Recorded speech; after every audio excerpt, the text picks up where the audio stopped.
சொன்னது அவ உசுறு பொழைச்சா சும்மா விட மாட்டான்னு சொன்னா இல்லையா? நான் சொன்னதையும் செய்யல, நீயா பண்ணதையும் ஒழுங்கா பண்ணல.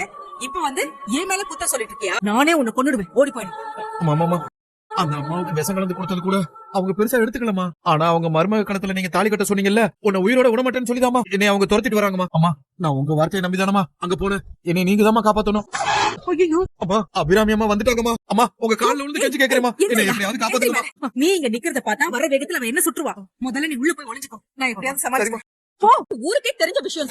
நீ இல்லன்னு சொல்லிட்டா நான் அப்படியே நம்பிட்டு போயிடுவேனா? நீ சொல்லாமலையாடி ஒருக்கி நாய் என் மருமக கழுத்துல தாலி கட்ட துணிஞ்சிருப்பா. நீ கொடுத்த தைரியத்துல தான் அவ அதை பண்ண துணிஞ்சிருக்கணும்.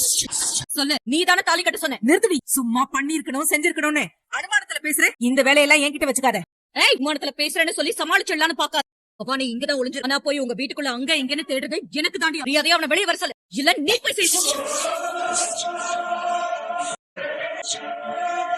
கூப்பிடுறீ அவனை. அபிராமி தேவையில்லாம நீ பண்ணிட்டு இருக்க. பெரியமாக்கு இருக்கோன்னு அவன் நினைப்புல இருந்திருந்தா இப்படி ஒரு காரியத்தை பண்ணிருப்பானா?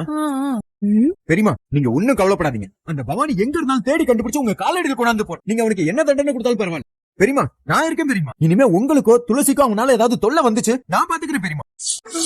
அப்படி சொல்லுடா. கிடைக்கிற கேப்ல என்னமா அளக்குறான் பாரு அந்த பால்வாடி. அப்பா அவனை பால்வாடின்னு மட்டும் சொல்லிடாதீங்க. சண்டை போடுவானா தெரியாது, ஆச்சரியப்பட முடியாது. அதுல நல்ல படு விவரம். பெரியமா